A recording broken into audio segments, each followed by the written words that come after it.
Not edgy enough for everyone else, but too edgy for Disney. This movie, literally a blueprint for you to understand everything you would need to know to make an amazing film. Maybe how much history do we want to provide here? Because I love history and I love cinema history. I just cannot express enough the masterclass of the obstacle being the way. Yes.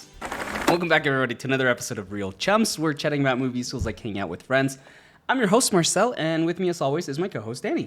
This week, we'll be discussing the legendary Back to the Future, directed by Robert Zemeckis and written by Bob Gale and Robert Zemeckis, starring Michael J. Fox, Christopher Lloyd, Lee Thompson, Crispin Glover, Tom Wilson, and many more. In this episode, we're going to be discussing the charm, the craftsmanship, and cultural impact of Back to the Future. We'll also talk about the tight script, the perfect performances, and how this movie blends science fiction, comedy, and teen drama into one unforgettable ride. We're continuing our month-long celebration of movies hitting big anniversaries in 2025, and next week we're going to be talking Apollo 13. But before we roll the intro, if you enjoy what we do and want to support us, head on over to realchums.com. That's REELCHUMS.com, where you can donate any amount, $1, $5, $10, whatever you want. Again, we have no paywall here or over on YouTube, wherever you're watching. And we have so much content that you can check out free. And don't forget to follow us on YouTube at Real Chums and all other socials to join in on that conversation. With that being said, let's roll that intro.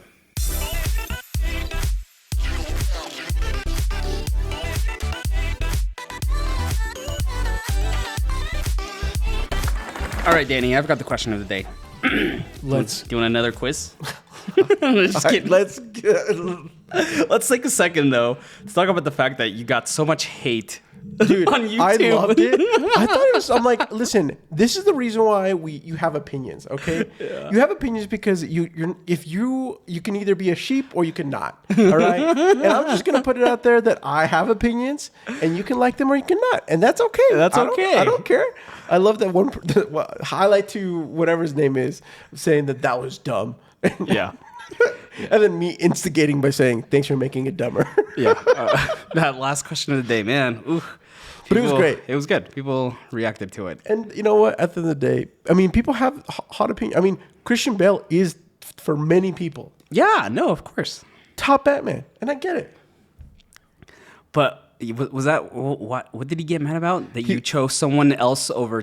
Christian Bale. Was it Christian Bale over... It was the fact that I chose Ben Affleck and... Oh, that's right. Ben Affleck over... Christian Conroy Bale. or Christian Bale? Christian Bale, I think. Okay. I don't remember. Whatever. And I was like, whatever. This guy. It was so funny. I laughed.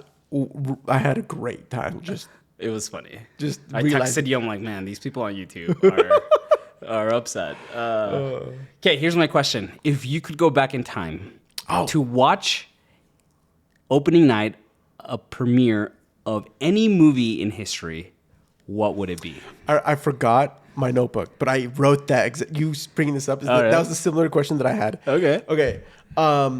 If I could go back in time to watch opening weekend of any movie. Yeah, opening night of any movie for the first time.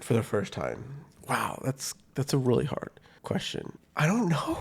This is such a hard question.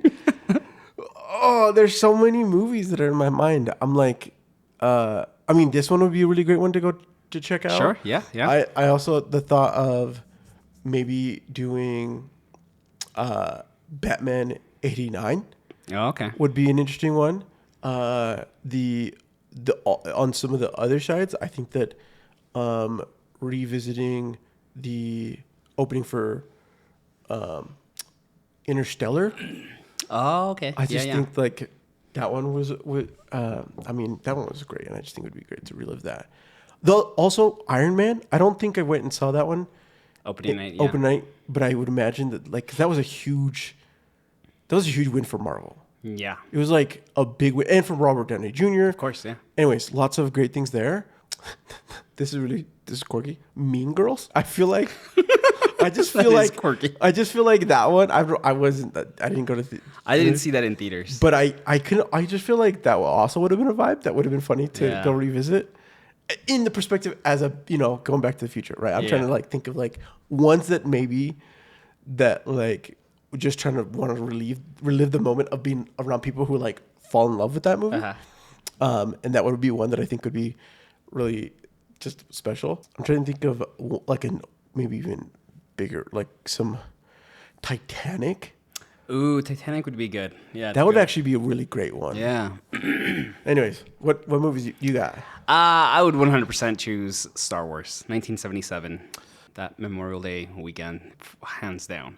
Just because like it came out of nowhere. Right? Yeah. It wasn't supposed to be a hit. Yeah. And it is, and it'd be cool to like see people's reactions to that level of VFX on the big screen. Is what everyone always talks about. Like it's just something that they have never seen, and like people's reactions to it. I think that's what I would. Oh, yeah. Want to I watch. I had that on my. I was like maybe, but I knew I thought maybe you might go there. Yeah. The other one I thought is Jurassic. Jurassic Park? The first one, that Yeah. would be amazing too. Yeah, I don't know, man. That'd be some really great stuff out there. out there. Yeah. It could also be like really intriguing to see one of the Wizard of Oz. Was that a big one? That was a big one, right? Because it was like one of the first films in color. Yes. Anyways, great question. Let us know, what Yeah. movie would you guys go if you're gonna go back in time to go see Opening night. Open Night? Look, we're continuing our. Go ahead. I was gonna say there's no wrong answers. No, there's no wrong answers. Unless it's a wrong answer for you, then you can get over yourself. Or just at Danny again and tell him how dumb he is. Look, we're continuing our conversation of anniversaries, and Back to the Future is a huge one. Absolutely, it's an iconic film. I absolutely love this film. 40 years. Dude, 40 years. Do you remember the first time you watched this? This is what I was thinking throughout the whole week. There are two constants that have existed in my life. There's a lot of constants that have existed in my life that I just don't know when they began, right? But like, I do remember the first time I watched Star Wars, right? Yeah. I know. But I don't, like, Back to the Future has always existed, Yeah. right? Like, it's always been in my life. And there's just so much love that I have for this movie. I hadn't seen it in a bit up until now, but it's just always been there. There's humor, there is love, there's a great message about taking control of your own density. I mean, Destiny. Destiny. But like there's just it's a perfect movie. Remember, if you can put your mind to it, you can achieve anything. Like it's just the perfect movie. I always say that Jurassic Park, right? It's one of those perfect scripts. Yes. The same with this one. I'm so excited to talk Dude, about this. I'm so excited to talk about this because I do think that this movie is literally a blueprint for you to understand everything you would need to know to make an amazing film. Yeah. That's my thesis for this film. All right. So, with that being said, when teenager Marty, Back to the Future, if you've lived under a rock for whatever reason, okay? Because I also feel like this movie's been around my entire life. I don't remember when I first watched this film, but what I do remember is many, many fond memories with family, with friends, watching it by myself, dreaming of a world of that could be better, wishing and hoping that it's not going to be the worst, and just absolutely loving everything that comes from this film. But when teenager Marty McFly is accidentally sent 30 years into this past in a time-traveling DeLorean built by eccentric inventor Doc Brown, he must ensure his parents fall in love or risk being erased from existence. Bum. I want to start off this conversation with kind of laying the foundation on this. I posted this question on social media, and I said, "Is this the most iconic, influential, most important movie of the last 40 years?" Ooh. Is there if you were to make a list of like the top 10 most culturally pop culture box office success, critical success, you name it, movies of the last 40 years, what are they? Oh, but this was the caveat: original movie. Yeah. So that takes out all of the Marvel movies, Yes. Endgame, Yep. all of that. Okay, like name me 10 iconic movies, original movies that are more influential, more impactful, more important than Back to the Future? I can't think of any. I mean, so like, Maybe I could. I don't know. so Titanic is a big, Yeah, Titanic is a. but big, I mean, it's based on a real event. Yeah, but it's also not. But it's not influential. Like Yeah, it was, dude. No, That thing was like, it was number one in the box office for like 40 weeks. yeah, but I'm talking about like when you said pop culture, like reference. You said what was your statement again? Most influential, most impactful, most iconic. Yes, I would say iconic for Titanic. Yeah. Most impactful. Yes, I think it set a standard to what is pinnacle film, like what is a peak film. Yeah. But when it comes to influential, I think I'm thinking in the sense of like a greater scope around the zeitgeist, around the like what do people think about? Sure. And I don't think that Titanic necessarily it got there for a time. Yeah. But it doesn't persist. Back to the Future 100% does. Mm-hmm. I'm trying to think of another one that might be I can think of one. okay. The Matrix. Okay, I would say that. I would agree. Everyone loves it. It was a critical financial success. It pushed boundaries on VFX. Yes. The original story. It Yeah. launched the Wachowskis into this incredible career, for Yeah. good or bad. Yeah. It was parodied so many times. For like those 3 years after 1999, everyone was trying to like choreograph like The Matrix. Yeah. Yeah. Avatar? Would Avatar be one? See, I was thinking about Avatar. I think it falls short. Again, another James Cameron, right? Yeah. Huge impact, but it didn't do quite the same as The Matrix. Like it, I say that though. Like you say that, but it did influence. I just don't think its original score or script, the original story, the everything that when it goes into that is truly phenomenal. But it is in a class of its own. It doesn't quite. I don't know what it doesn't quite permeate Okay. through other aspects other than maybe some filmmakers. I think that some of the films that have become are big pushes to try to push boundaries on things has come because of Avatar. But even then, at the end of the day, I wouldn't say it's as influential, right? Like I'm not out there seeing people trying to get to space. Yeah. Okay. Yeah. No. I think that's what's like so great about Back to the Future, is that in the last 40 years, this movie is just iconic. It's so influential. Go ahead. Oh, it's not only for. I remember the day, or like where we were approaching the day that and this is the second Back to the Future. 2015. 2015, right? And what the future was. And we were coming on that time period, and everyone was like, what? Let's take a look back at, I was in news. And so they were coming on like, let's take a look at what Back to the Future, said that this might be, and like talk through some of the things that's there. And it's nowhere near Yeah. what Back to the Future thought 2015 was going to be. I mean, they got like video, like Zoom. Yeah. Right? They Video did. conferencing. Yes, 100%.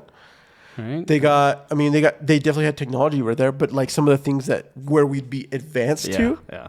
And I mean, there's things to say like, how could, what hindered us? And I'm going to say lobbyists, but That's a whole nother conversation. it's a whole nother podcast. Check us out on Two Brown Dudes talking about politics.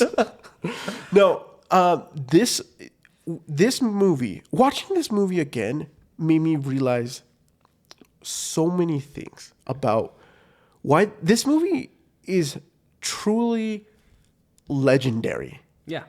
It provides such amazing storytelling chops. It's a success. It holds up amazingly. It provides you a emotional roller coaster throughout the whole thing. The fact that you look back, I love the fact that in this one you're going back in time, and we're getting this perspective like, well, what was life back then, and how much there was joy, and there was like this livelihood amongst, and yet when he comes back in his current time, that it feels like still it just gives you a different. I love that the way they put perspective. I think that's really what it comes down to. It gives you a great perspective of what things aren't always greener on the other side or whatnot. I also how many things are in this film that you just have stayed, like, the jokes of Great Scott and the DeLorean becoming an iconic car that people across the country like is beloved, and people who have the DeLorean have made millions.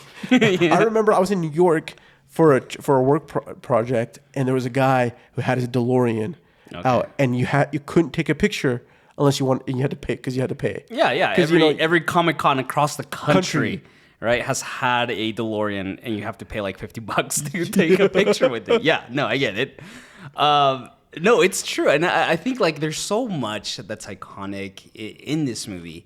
As you mentioned, the DeLorean, Great Scott, Doc Brown, Marty himself, and just the concept of like going back in time to engage with your parents, right? Yes. I love that premise. It is phenomenal. It's incredible because I think everyone has thought about it at some point. Most everyone, I think. Yeah. I know I did. As a teenager, I'm like, how would it have been like? Bob Gale, one of the writers, maybe how much history do we want to provide here? Because I love history and I love cinema history. Let's do this one. I think it's warranted. You're way more of a history buff than I am. I don't look into the history. Just give me the skinny.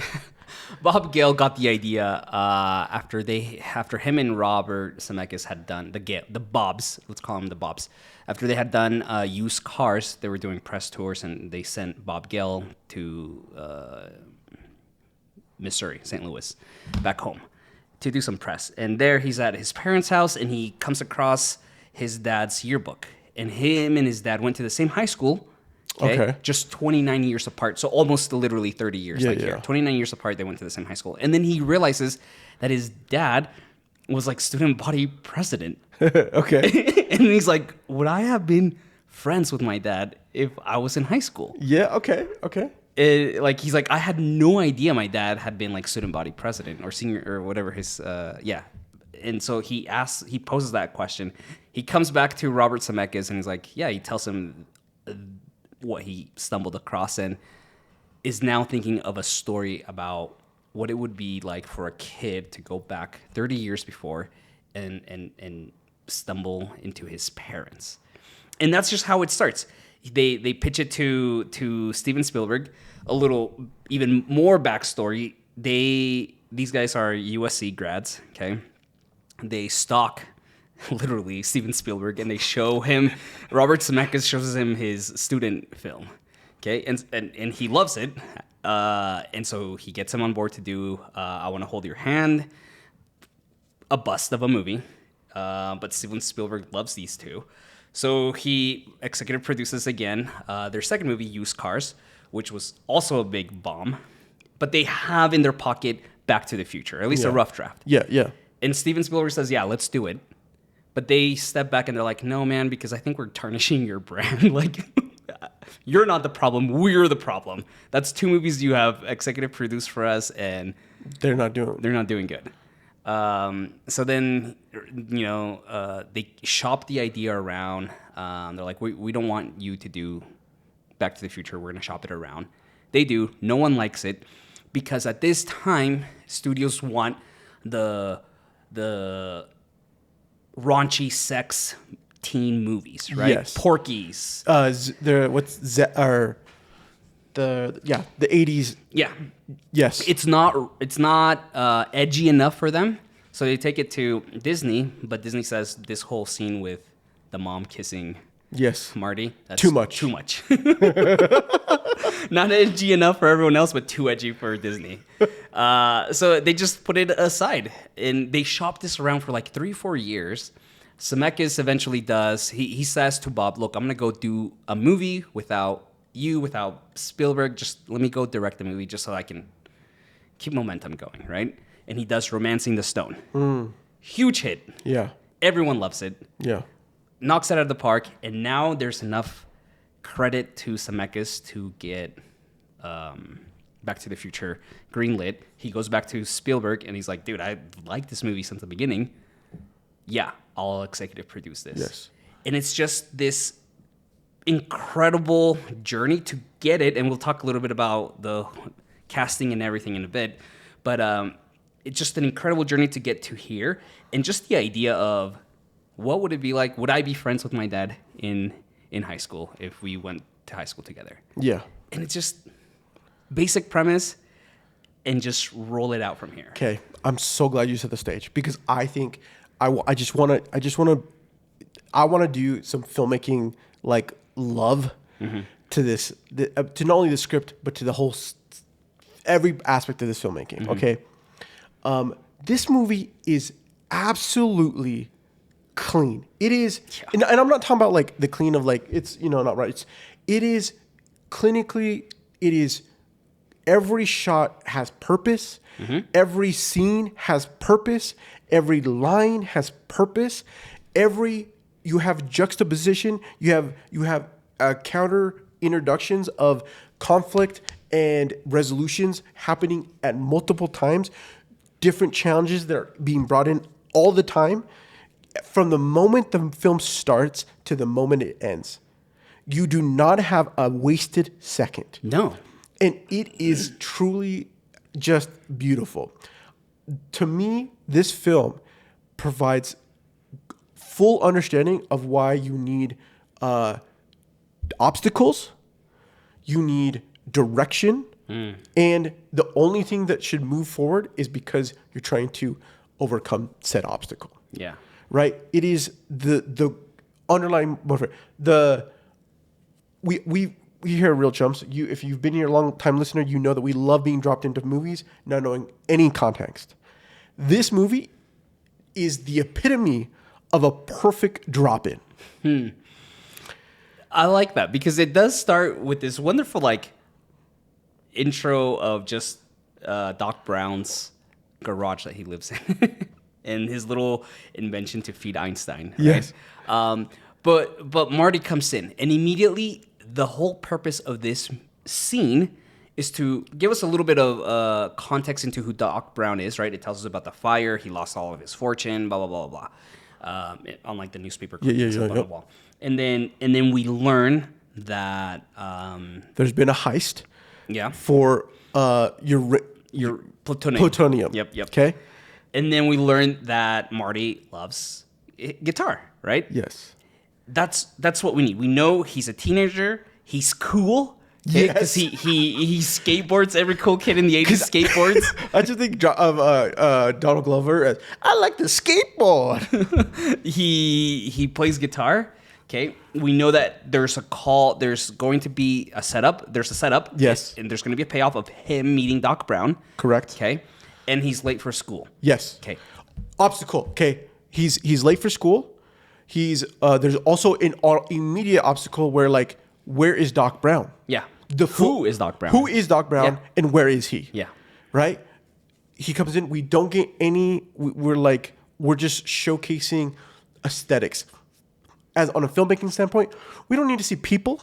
We're getting texture, we're getting flavor from all the perspectives that are in the house. Right? This man likes to build inventions. He likes to automate things. He's too busy to feed his dog. But he has a dog, and there's something there. We also know that there's things happening in the town that we don't know there until we find the fact that the plutonium case is underneath the bed or the bench or whatever. Yeah. Right? Leaving us the question of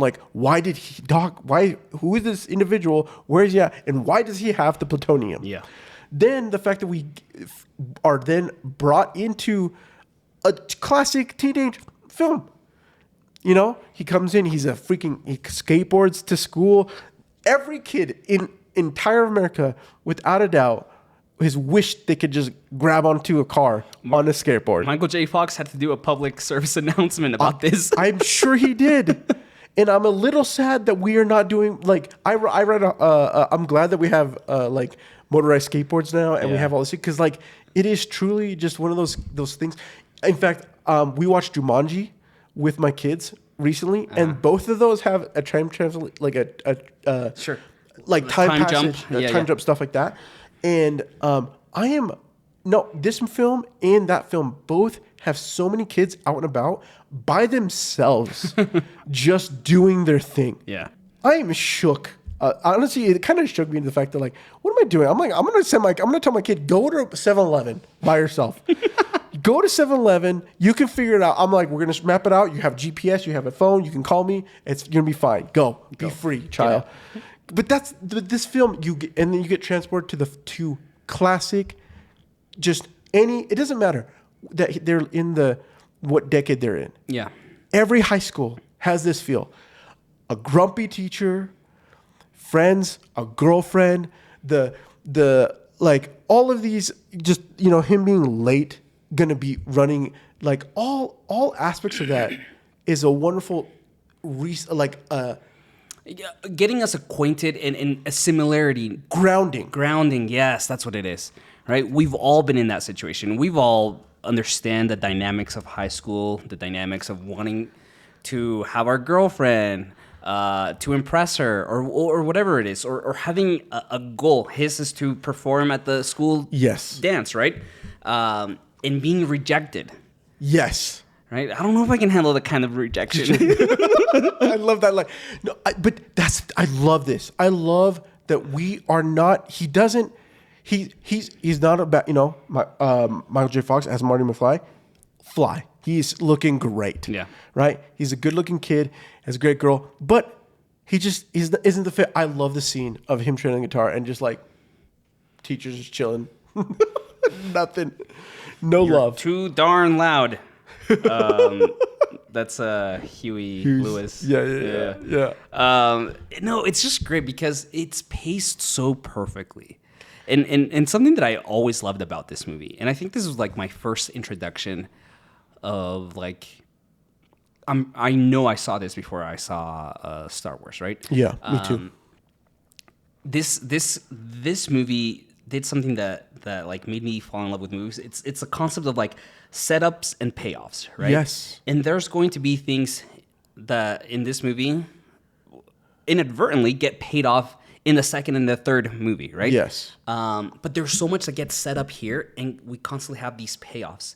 The Bob Gale talks about how him and Zemeckis, they say that they don't recommend it, but like their script writing is through index cards, and they immediately said, okay, if we like the idea of Marty McFly inventing rock and roll in the past, right? So that they wrote it on an index card, put it up on the wall. Yes. So that means we have to show that he can play guitar. Yes. And that we see that in those first 15 minutes. 100%. Right? We also want the idea that he invented skateboards. Okay.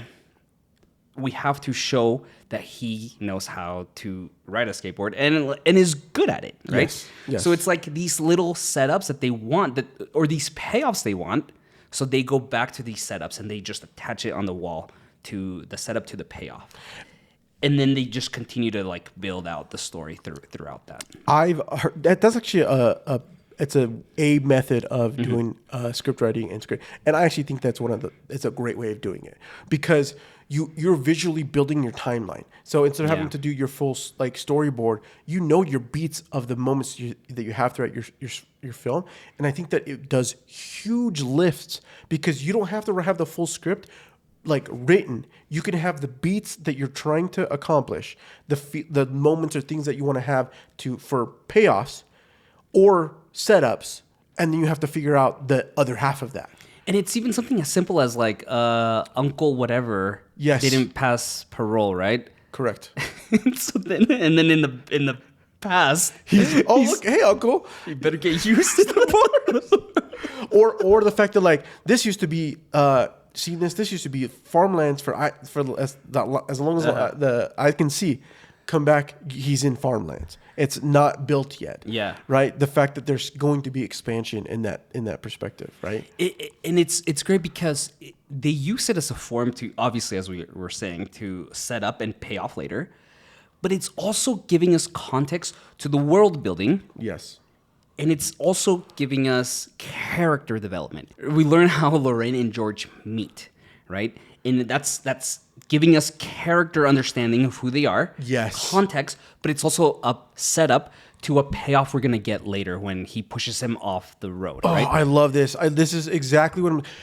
So again, the fact this movie just it drills and drills and drills to me that it's not just about the setup and payoff. It's also about what challenge, because the setup, it's not just about a setup. It's about how does this challenge your hero into the journey. Like, I just cannot express enough the masterclass of the obstacle being the way. Yes. Marty faces, I think one of the pinnacle moments of this example is everything should be fine. He's fixed. He's not only had his dad meet, George and Lorraine get together.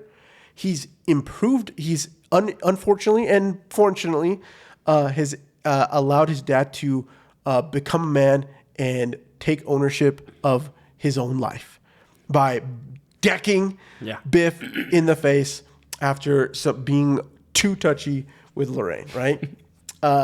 And gaining some steam for himself, some actual backbone, not just backbone, just like actual self-respect for himself, which I think is a great lesson, right? Of course. And so for me, that when he comes back, everything should be totally fine. Yet they introduce the breakage of the tree coming down and disconnecting the wire. And then on top of this, it gets re-disconnected and he's got to run down, and it's literally to the split second of is this still going to be possible? We do not know if he's actually, if you're watching this for the first time, you don't know if they're going to make the jump. But it still holds, even though I know what happens, right? And I know the tension, the buildup that they do, right? I think it's so. This last time I was watching, I'm like, is it too much? That's a great question. It's not. In fact, I would argue that we're not asking ourselves enough as filmmakers. Ooh. Is this too much? You know what's not? You know what I think a wonderful example, and I don't want to throw them under the bus, but Thunderbolts. Okay, I just watched Thunderbolts, right? And they are trying to restart a new era, and they do. It's the better of the post Endgame series movies. It's one of the better ones, and especially in the most recent ones, especially much better than Brave New World. Okay, so and yet they had the foundational stuff to do. They bring things together, and yet there's not enough. Is it too much? They just didn't ask that question. Okay. And as I'm sitting here and we're talking about this film, they had the potential to make really great moments and then leave an opening. Not even opening. I think this is where Marvel overall has gotten too formulaic. Yeah. Not formulaic. That's not the right word.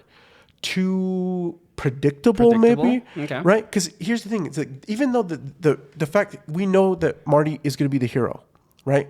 Yet the challenge, the whole perspective of this is the rising tension, and it doesn't matter the fact we know that everything's going to be fine, to get back, because everything's not fine because Doc comes back and yet leaves you open with knowing that you have to go into the future. Yeah.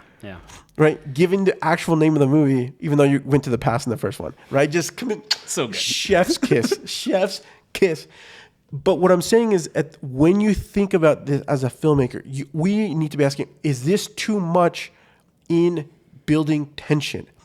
Aaron Sorkin literally talks about, if you don't have obstacles, you're just telling stories. Like journalism, you're just reporting the news.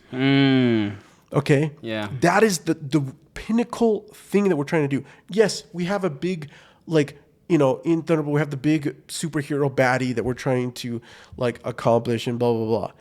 But at the end of the day, like, could there have been an additional moment of tension that put pressure on the characters of the movie that have you questioning, is this all going to be doable? Right? The fact that he gets put, locked into the car, right? And is he going to be able to get out of the car? Are they going to get him out before the time?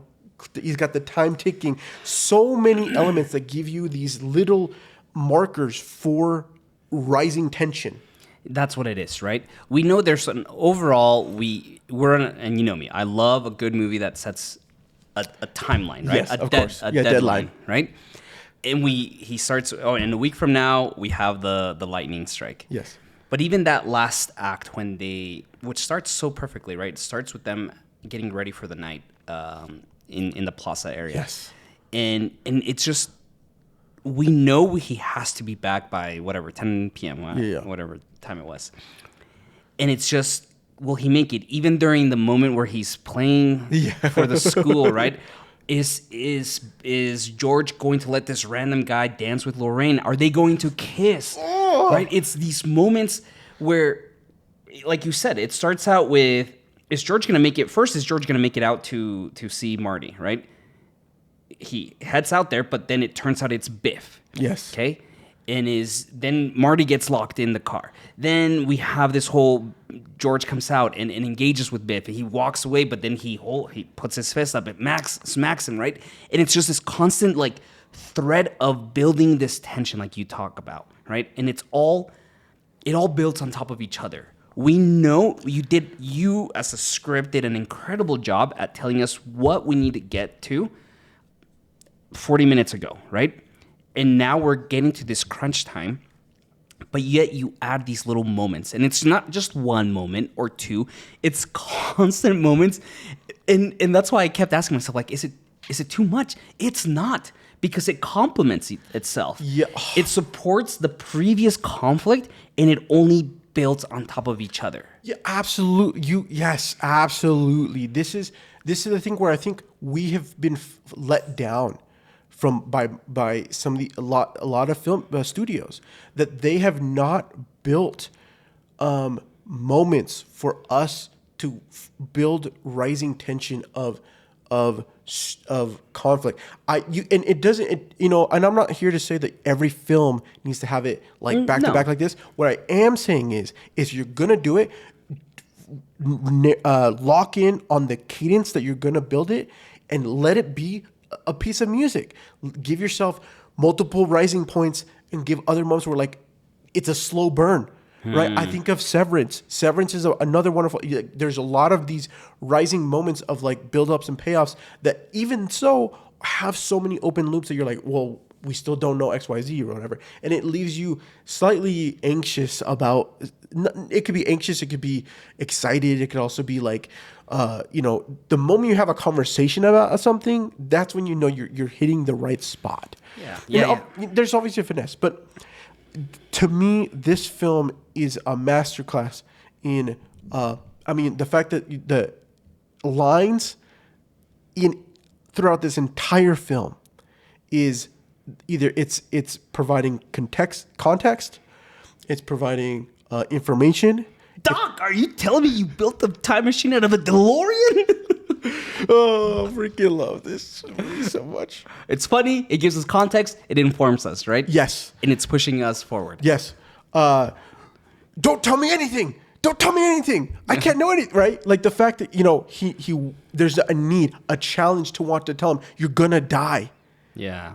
He wants to save his friend. Who doesn't want to save their friend? Yeah. Yet Doc is trying to just maintain the rules of what needs to happen. Right? Easy human conflict. Yes.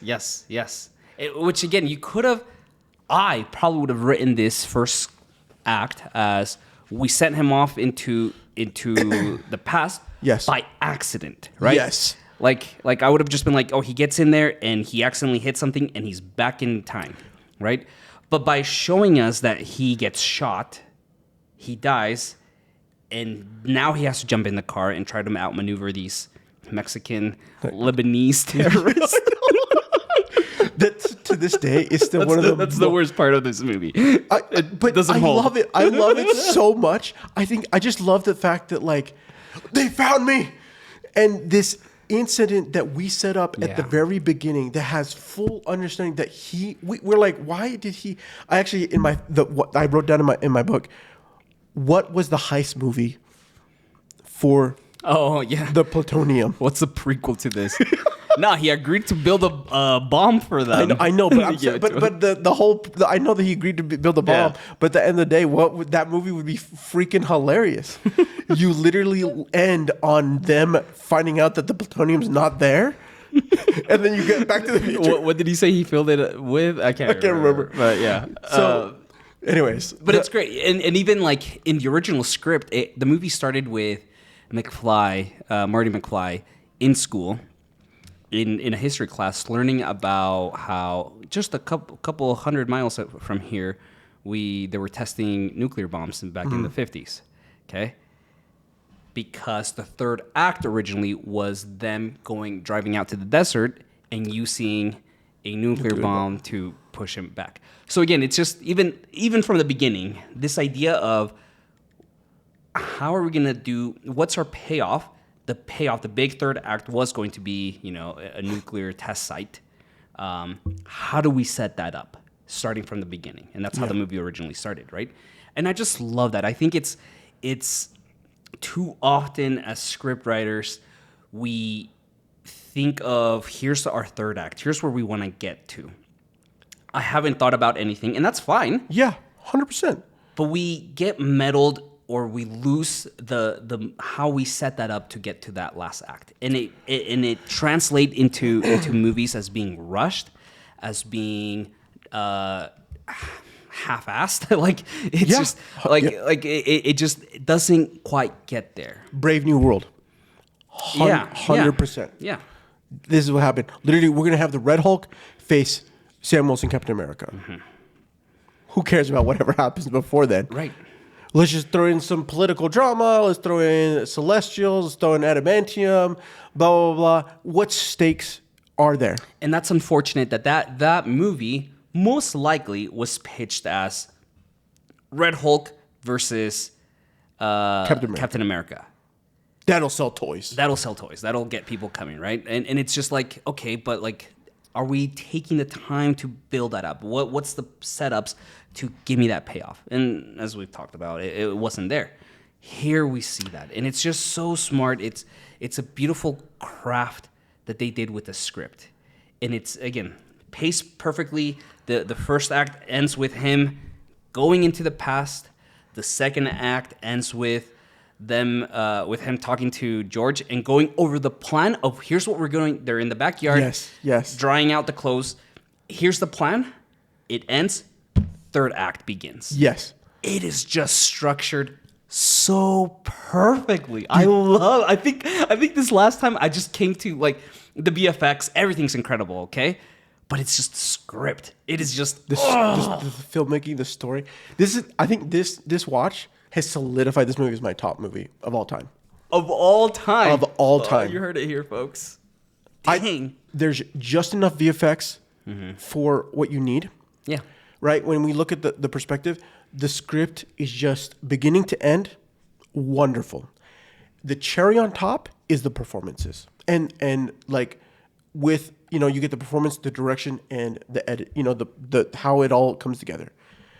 I think that Michael J. Fox with Christopher Lloyd, their dynamic character, their charisma, their like friendship and bond is wonderful. Yeah.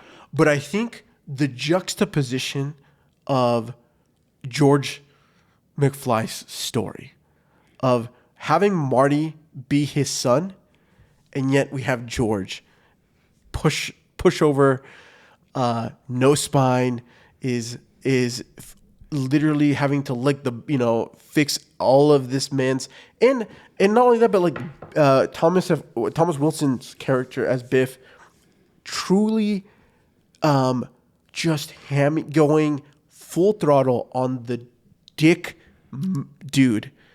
This is one of the best antagonists of all time. Of all time.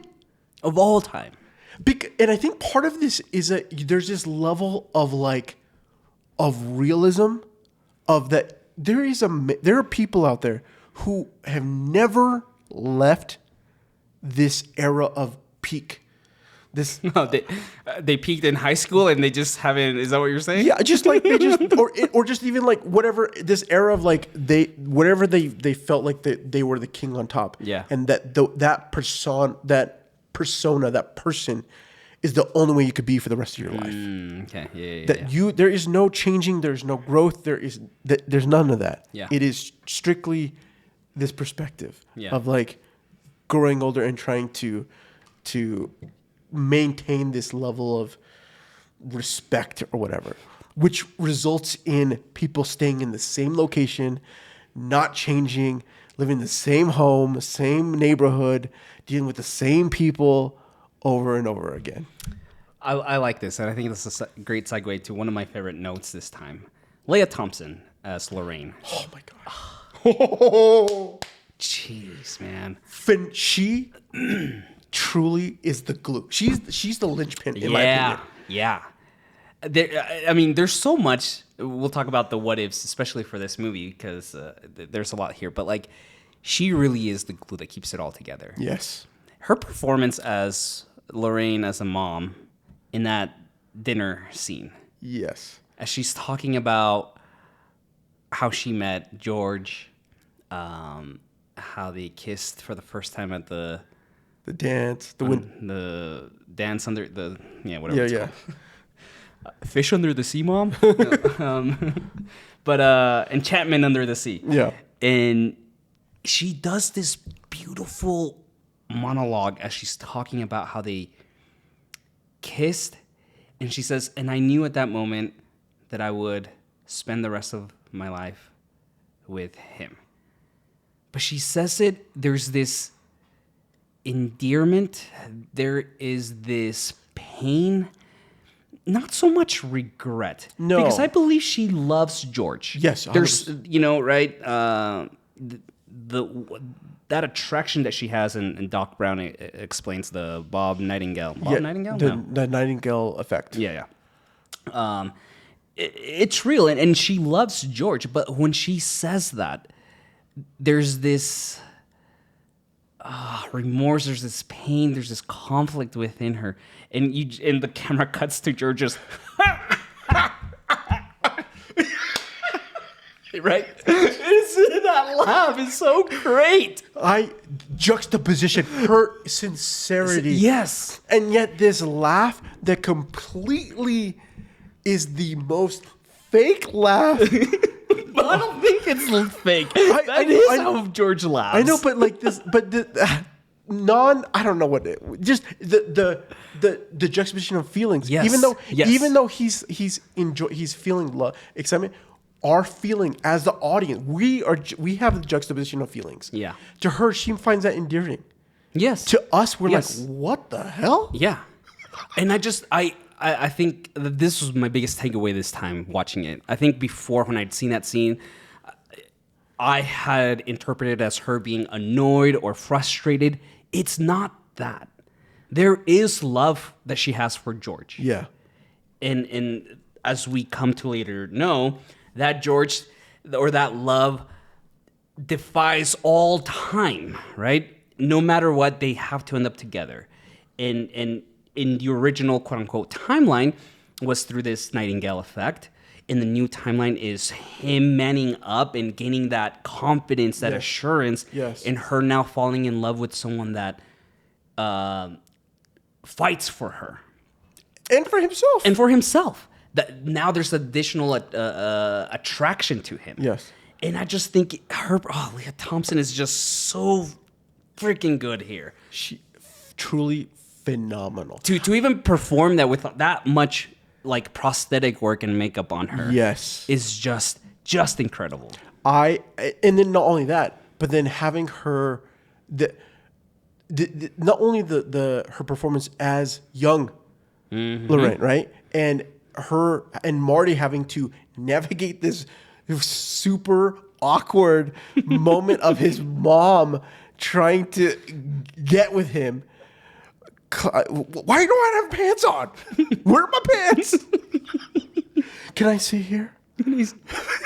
She is so good. Oh. Phenomenal. And then the cinematography to add the little elements that help give us emotion, the physical cues of like of the cutaway right to her putting her hand. He should stay the night, and the hand on the leg.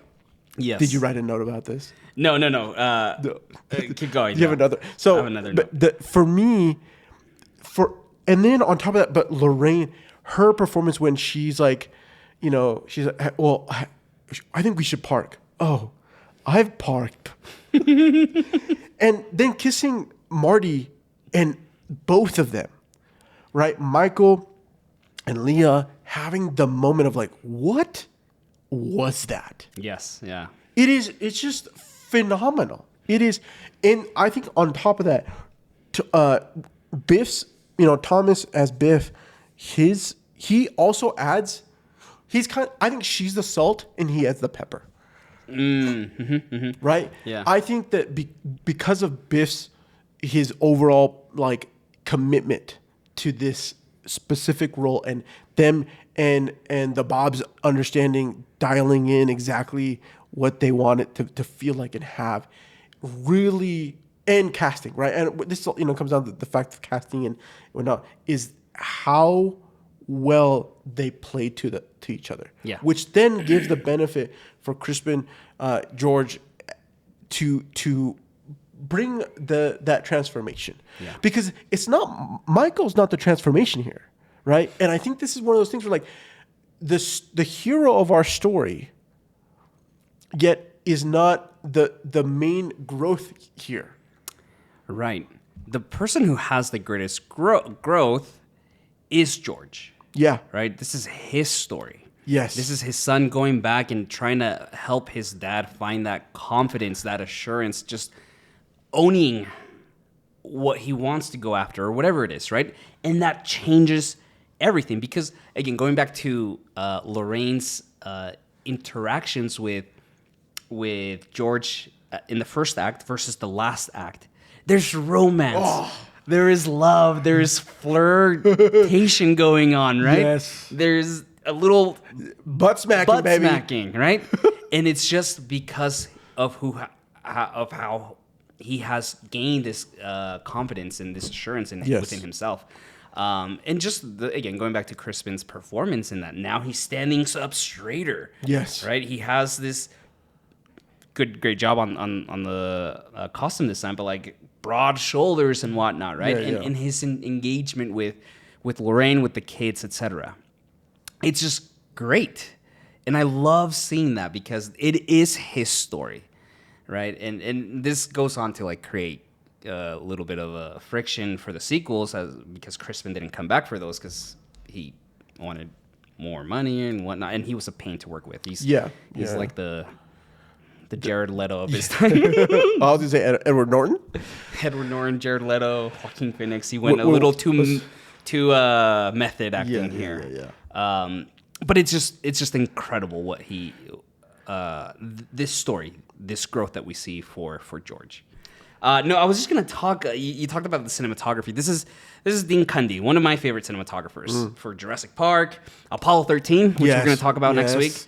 Escape from New York, and I just love the use of camera, especially as we're getting to know the town, right? The plaza. Oh, dude, the freaking plaza! I have so many thoughts. It is so great, just as we get like these shots coming in, as we sweep away, as we see Marty like walking in, and he's realizing what is going on. Like this is spring. What's the town called? Spring Valley, Spring Hill. Yeah.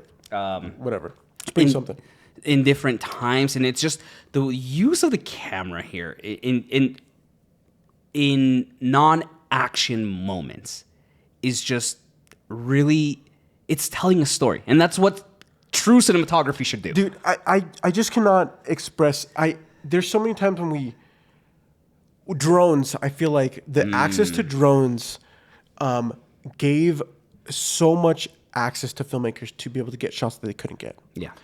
But I think I've always been a big proponent about like I only use drones if I know exactly the shot that I'm gonna get, and that I want, because I don't want to waste it. Okay. And I think and I only say this because like I love that you brought up the fact that the town of when he zooms out, we're getting better context. It's not just establishing, right? It's building the character of the town, of the hubs, Yes. the location, like solidifying the like a sense of like geographical like locking in of key things, right? As well as like what changes, right? What happens here that isn't there before, right? All these little moments, I think, just give us the storytelling, the visual storytelling to help shift us into the next area. And I actually think Andor is doing something similar. They're not overhanded. Sometimes I wish they have a little bit more. But just giving us again context of like opening up, seeing what's happening with the character of Gorman. Yeah. Just little moments there. And I think this is why in Back to the Future, we love the town. Yeah. And again, the setup and payoff, save the clock tower. You know, she interrupting Marty and Jennifer on their big, the big night. The big night. To go camping. Uh-huh. You know what that means. No, it's really great because they really leverage the town as another character. 100%. Because it has to be, right? It is another character that in the 1950s is one way, and in the 80s it's a whole other way, and it adds character to this story by how they built this set and how we, through the use of the camera, we pan around, we look down, we look up to it, and we get to know these different faces and moments of this town through the use of camera. And I just think it's wonderful. It's great how Dean managed to like bring this town to life through the camera. Obviously, production design played a massive role into this. Huge role. But he leveraged that work that production design did in giving us these moments for this town. Yeah. I love the production design helped to amplify what he's showcasing. I think the wonderful example, when he goes back in time, or he goes back to the future from the after the lightning storm, he just through, we see the theater. Yeah. And it's looking great. And when he comes back, it's old. It's beat up. It's gross. It's an XXX theater now. To this day, I love that. I love I remember the first time I registered. Yeah. What that was. At that point, I'm like, of course. Also tragic. What is this movie? I mean, what is this movie saying about Reaganomics? I mean, it looks at the 1950s as this wonderful time, this moment that we yearn for, the nostalgia of it all, to then come back to 1985 and this town has just completely like crumbled. It's so funny you say that because Jumanji has the same situation. Have you watched Jumanji recently? Yeah, no, it's been a while. Dude, you need to watch it. I mean, CG does not hold up because it was like some of the first whatever, but the story overall, still great. We'll get to it. But the whole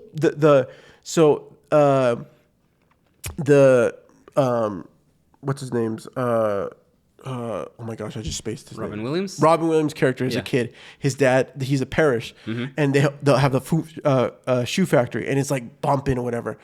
It flashes to after he dies. Kirsten Dunst and the kids, they come into the new factory. It's the whole town is like gone to nothing because this one shoe factory is like gone. This perspective of like great back then, nothing now. Yeah. It's just, I think. Well, I mean, we're always looking back into past and saying things were better back then, right? Yeah, and I do think this movie, if it were to be made today, going back to the 90s, yeah, or the yeah, 90s, right? 90s. I don't think it would have that same charm. There's something about the 50s, Yeah, right? yeah. The innocence of it, of quote unquote innocence of the 50s. Yes. And also just like from a production design, like you're in the 50s as soon as you walk into that malt shop, right? Yeah, yeah, yeah. Like or you see a specific type of car, right? This movie made today wouldn't have the same charm as it was made in the 80s. Yeah, you're right. It came out at a perfect time. Look, if you believe in karma, God, or whatever it is, like greater power, like this movie was meant to happen, and it was meant to come out at the time it came out, and Yes. it's just Literal pinnacle, just amazing. It's funny you say that because totally killer, totally killer, yeah. on Netflix, right? No, Netflix? Amazon. Anyways, it's with the girl from Sabrina the Teenage Witch. Yeah. I can't remember her name, but they know what they're doing. It's very on the nose of like it's like Back to the Future. She goes, Yeah. anyways, and it has Back to the Future hasn't come out yet, and so like it's okay. You should go watch it. It's gonna be great. But it's reverse where she goes back in time. She goes into time and she ends up meeting her mother, who had a lot of her friends murdered, and then it's there. And I think that the fact they do a great job at depicting that. They don't highlight so much the changes. They really focus in on what she's trying to do and the character portion, rather than a little bit more of like the world building, like juxtaposition there. Yeah. Other than also again, like she walks into school and she's like, so I'm new and I need this. I actually realize I need to be in this because she needs to get this one character, and the person's just reading a book. She hands her a slip to go to like the place she needs to go, and she's like, wow, it's really that easy. She's like, the 60s were a wild time. So, and I just think that's it, they do a really great job. So if you haven't checked that movie out, highly recommend. If you love Back to the Future, I think it's a great one to watch. It's not. It's been on my watch list for a while. Yeah, and I've wanted to talk to you because I've like, and especially now me watching this, I'm like, because the second time I watched it, it was okay. It's pretty predictable, and I think part of it's like they just didn't go quite enough on. Is it enough? Okay. Did they do enough? Yeah. And I think they did enough to make it enjoyable for the first watch. The second watch, I think it wasn't enough. And I think this is me bringing this up now. I'm realizing that that's what you need when you're asking yourself, is it enough? It's not. The reason why you go over the top or you push that boundary is because in the long run you need enough of it to reset yourself for the long-term haul. Yeah. I think if there's tons of films out there that we love, that we absolutely as do this podcast that we've watched, that we're like, it still holds up. It's great. And I think it's because in a lot of those films they've done just enough to provide that feeling that we want from a story. That's what it is. The feeling, the emotion, right? As we've talked about, that sometimes specifically the Marvel movies have lacked, right? I kind of want to finish on two thoughts. Let's do it. And this might be a longer episode. But Zemeckis, Robert Zemeckis. Yeah. In your opinion, what does he do in addition to what we've discussed? But like as a director, what does he bring to this movie? Unlike that makes it unique. And maybe I'll preface this a little bit. Zemeckis, right? He's at a unique point in his life, as we've talked about, but like he's not part of the USC group of the Spielbergs, the George Lucas, etc. Right? That group there. But he's also not part of like the early 90s and other 90s directors like the David Finchers or the Tarantinos of the time. He is like in between generations. And he is unique in that aspect, in that position sense. And good for Spielberg to like see this guy come in and put him under his wing and kind of give him these opportunities. But something that's unique, and again, Zemeckis, how whatever way you feel about him, like he goes on to do Forrest Gump, Yep. Castaway. Yep. He gets Flight. Flight. He gets and is kind of still in this phase of using animation in a weird way. Yeah. With Polar Express and Yeah. Christmas Carol. Most recently, the Steve Carell movie. That was like half animation Oh. with the Marwin, something Marwin. Welcome to Marwin. Yeah, that one. Did you watch that? Yeah, it was okay. Yeah, I didn't. It looked fun, but Yeah. I didn't end up going. But I mean, he has a very prominent and impactful career. Yeah. Is there anything for you as a filmmaker this time around that like really stood out and you were like, oh, that's cool that he does this or X or whatever? You know, I think that for me is that he uses the thing that I think that stood out to me the most is he definitely comes out of that time that Spielberg also like, you know, him really appreciating Spielberg's notice the detail in the way he does the storytelling. I think he took notes from that, but I think he has a really very specific skill at using the cutaway. I just think that like he doesn't do the cutaway unless he wants the like punctuation Yeah. of a scene or of a moment or of a line. That's the, I think to me, this watch specifically, that's the thing that stood out to me. Like we're in the scene, we're getting the 2-shot, or we're getting the wide, or we're getting the medium, in the moments, or the close up for reaction shots, whatever that situation is. Yeah. He's doing a great job, and he adds the camera movement when we need it. It's motivated. But the biggest thing for me is the moments of the cutaways that help to add that extra little like contextual feeling, that which is why cutaways are there, is to cut away to that thing that we want to showcase that we're not seeing in the scene, right? Because we're in a movie, right? Actually, that's a perfect segue into the next point. Can we talk a little bit about the what if? Like Yes. Eric Stoltz. You know, Eric Stoltz was originally cast as Marty McFly. Yeah. Filmed for 5 weeks, Yeah. 6 weeks, 5.5-ish weeks. And the whole time they feel like it's just not landing. It doesn't feel good. Yeah. They always wanted Michael J. Fox. Yeah. They couldn't. He was tied up with family ties. And finally, like, they showed the dailies to Steven Spielberg, and they're like, it's just not landing. Like, Yeah. what do we do? And he's like, well, what do you want? I want Michael J. Fox. Michael J. Fox. Anyways, they come back. They fire him. Bob Gale says that there was a sense of relief he feels like there was a sense of relief from Eric Stoltz to not be having to play the part anymore. Michael J. Fox comes in and just brings a whole new energy to it. And something that as I was researching the movie, Robert Zemeckis, a master shot. Now, correct me if I'm wrong. A master shot is there to kind of help set the stage of this scene, right? It gives you context of where we are, who our characters are, and then we kind of lean into those intimate moments.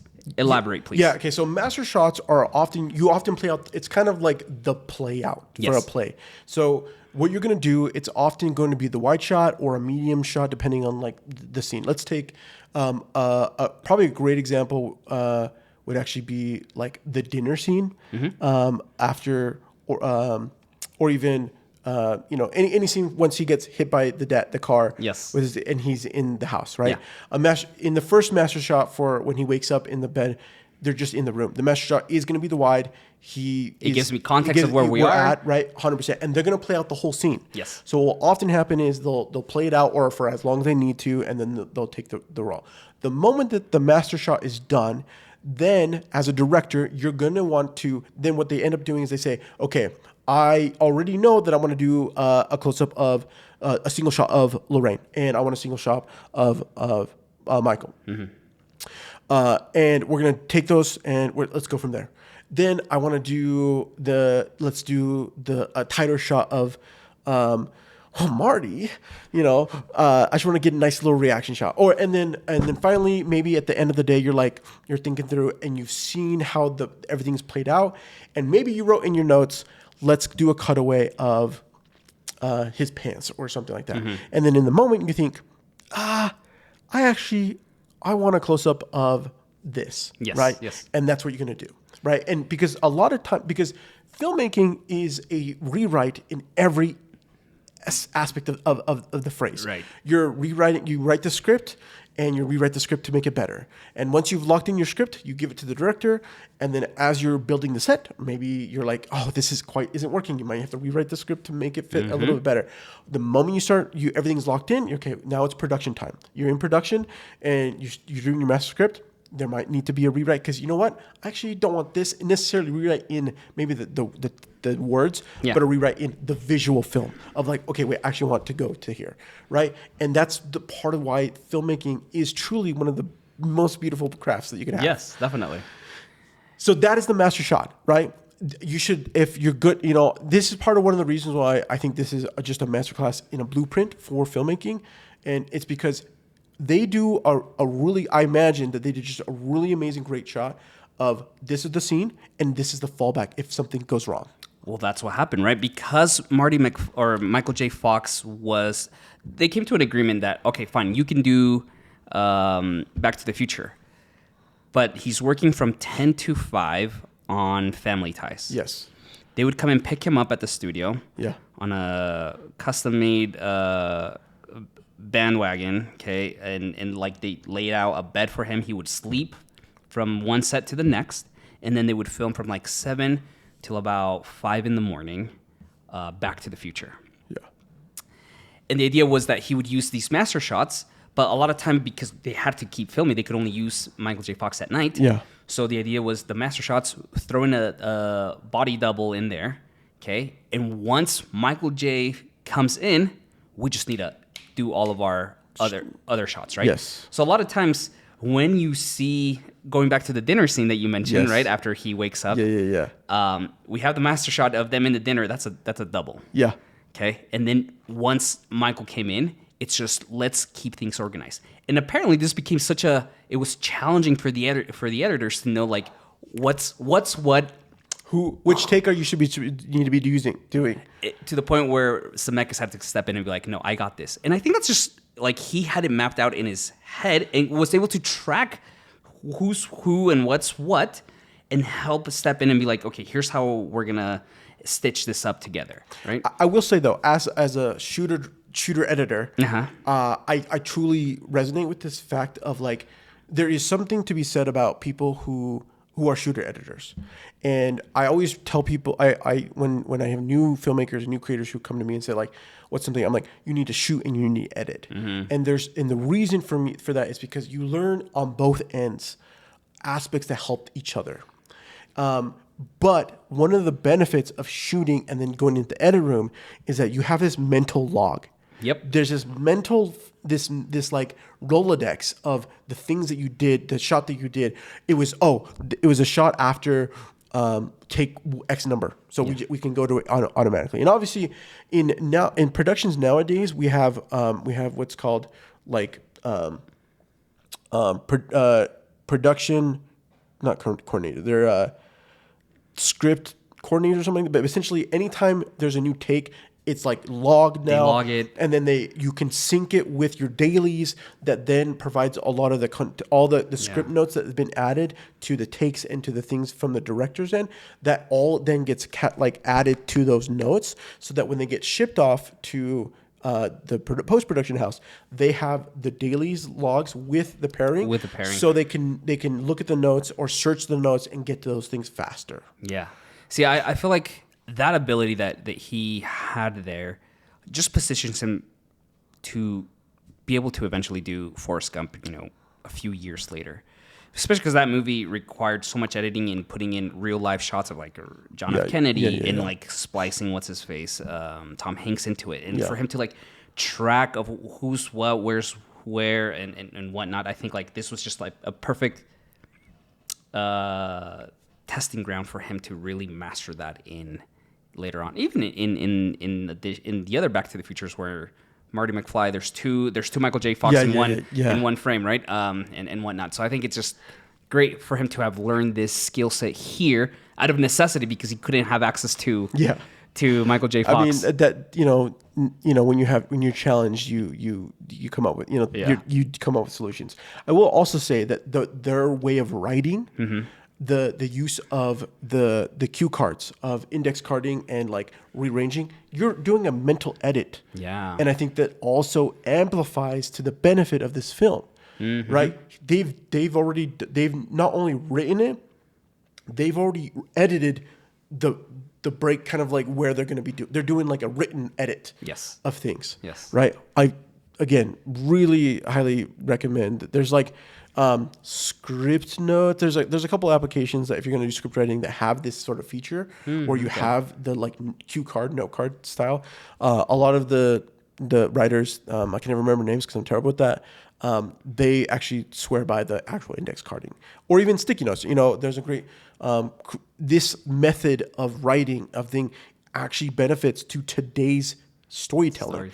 If you're making shorts or if you're making YouTube videos, or if you're making something there, you write up your hook. What's the opening situation that you're trying to do? These are the things I'm going to try to, in my acts that we're trying to do. Are they going to benefit each other? Do I need to rearrange the little moments that we have in order to give a better like role? And I think this again, this movie is truly perfect. It's perfect. It's just yes. It's your favorite movie now. I mean, it's always been one of my favorites. Yeah. But now it's this movie. I think what this is episode 97. Yeah. We've done nearly 100 sit down talks about films, and I've said this for many, many years, and I'm still going to say it forever. When I watch a film for the first time, I'm always going to enjoy it. Yeah. Because I know the craft that goes into it. I will say it's gotten slightly less enthusiastic because of our sit downs, and it's because I've been able to vocalize a lot of the things that I kind of like store in the back of my head. Yeah. But because I know that we're talking about movies, and I'm trying to give a little extra. But this movie has become. It just solidified. It is a movie that I resonate as a filmmaker in the sense of like I want to tell a story that has a wonderful that I want to tell stories that build on each other, that builds throughout the film, and leaves you on a true journey. Yeah. That's the type of filmmaking. Like don't get me wrong. I like all of, and I think. If we reminisce back to the very first episode, I think that's part of the reason why we love the films that we talked about there. Remember the Titans had multiple obstacles that were real obstacles that many people faced in actual life. Yeah. But these are the individuals there. And that's why, I think sports films, that's why they're always amazing. Is because there's always the challenge of like, can they overcome? Are they going to be able to do this? And if they do it well, we always, the end result of the win, of the overcoming, always feels rewarded.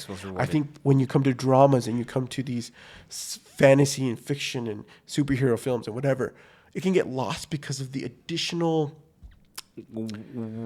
world building that you're doing. Yes. Yeah, 100%. Yeah. And maybe we, there's this level of like, but we need it. And I think that this is a full argument that I don't think we need to worry too much about the world building. I think this is part of the reason why John Wick knocked it out of the park in their first film, is that the world building was there, but they didn't have to over-explain. Yes. They just drop us in and let the story give you context to this world. Yeah. And you wanting more. Yeah. Did they go too far?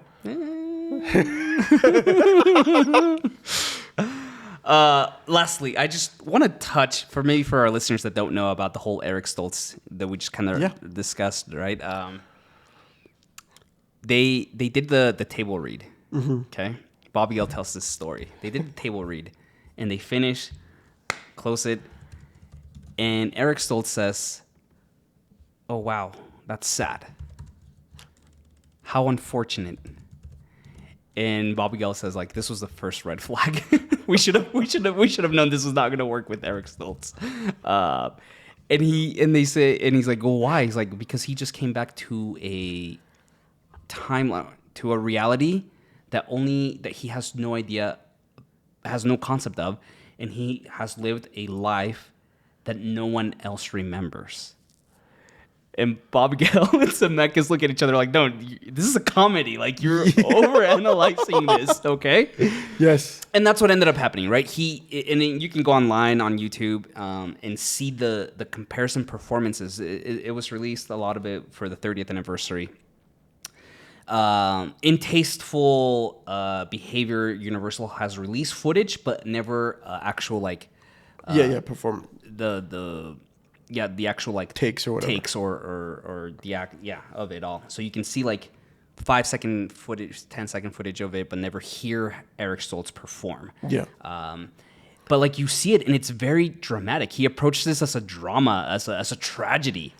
And like, even the scene of, like, when he sees George for the first time in the malt shop and just looks over, right? Like, there's a side-to-side comparison of how Michael J. Fox approached it versus Eric Stoltz, and, like, his desire and need to do it as a drama. And it's just, again, there's so much in our pop culture currently of what if and different timelines, but, like, there's a timeline out there where Back to the Future was a drama. And what a shame to those people in that timeline. Yeah, they don't. It will never. It doesn't ever. It's kind of actually. Didn't they do that? Didn't they have what? Marvel? Flash. What? In the Flash. Doesn't he make a line about Michael J. Fox in Back to the Future, and it's somebody else? Anyways, they make. Endgame does it, right? Endgame does it too, huh? Anyways, you're 100%. Like, it's just tragic. And honestly, you can't do this film as a like, the fact that it's a comedy. Because, like, if you did the drama it wouldn't be Marty going back to on accident. Yeah. The whole premise would be, Doc, my dad is just, I need to fix my dad. I know you're working on the time machine. Let me go back in time and fix my dad. Yeah. Right? Yeah. It's the accidental being thrust back in time. Yes. And how do you, a fish out of water, right? And interacting in this environment. Yeah. And it's funny because they said that first shot, or there's a side-to-side comparison of both of them walking into the plaza back in the 1950s. And it's just like the feel of it, like Eric Stoltz's performance of just being shocked and, like, concerned that he's back in time, whereas Marty McFly of just being like, where am I? Like, the look of, like, what? Right? It's iconic. Yes. It's just great. But anyways, Eric Stoltz eventually had a different career for him, but Still a good one. still good. But definitely different. But I mean, you see what he does in, like, in Pulp Fiction. It's like, Yes. yeah, I see why you approach this as a drama. I get it, but, like, that's not what we're going for. Man, not only that, but I think that this film solidifies on top of everything, of all the things that we've talked about, the phenomenal aspects of this film, but this solidifies the perspective of time travel movies and what can happen, the what ifs, and what these rules, and I mean, they've been there because of science and stuff like that, but, like, this movie, I think, has had a huge influence, Of course. in what we have today with the multiverse in Marvel. I don't know. Is this the best depiction? Not the best depiction of time travel, but is this, like, the easiest explainable, consumable explanation of time travel? Yeah, Looper is still incredible as far as time travel goes. Looper. I love that movie. That script is great. If you just read the script is Ryan Johnson, dude. Ryan Johnson. We love him. Speaking of which, Poker Face season Face 2 has just launched. If you have not checked out our episode, check it out, season 1, and then go watch Poker Face season 2, because the whole team there is phenomenal and highly worth the wait on that season 2. Yeah. Great movie. I'm glad 40 years later, Again, no other film is as iconic or as impactful original film Right. as Back to the Future. And I look forward to, in the next 40 years, enjoying it fully and hoping that there's a filmmaker, creator out there that will try that has a story and to try to knock it off its pedestal, which I don't know if it'll ever happen. But Are you thinking of like a remake? no, Oh, no, okay, absolutely not. I'm talking about like an original film Yeah. that brings impact. It brings notoriety, the permeation across pop culture of what it did in its story, as Back to the Future has done for us. I love that. Look, we hope you enjoyed today's episode on Back to the Future. Don't forget to subscribe on your favorite podcast platform. And if you love this episode, please leave us a review or drop a comment. Even if you're going to hate on Danny, Yes. It really does help us out. I'm here to hate on. And we want to hear from you. What's your favorite Back to the Future moment? What's your favorite story that you have that's connected to the Back to the Future? And would you change anything in your own past if you could? You can connect with us by joining our newsletter at realchums.com/newsletter. That's RELCHUMS.com/newsletter. You can find me on the Meta platform and social media at Rubio.tv. And you can connect with me on Threads and Instagram at Marstrosity, MARZTROSITY. Join us next week as we look at the 30th anniversary of Apollo 13, which was just taken off of Netflix. So we're so sorry. We're trying to get you guys there. So if you don't have a copy of this one, you should also go get a copy of this one, because this movie, I actually watched it already. Did you already? Yeah, I did. Because it was on. I downloaded it for my flight. Okay. But I'm excited to rewatch it again before this talk, and I'm so excited to talk about like my first impressions when I saw this as a kid. We'll get to it next week. Yeah, we're gonna get to it We'll see you guys later.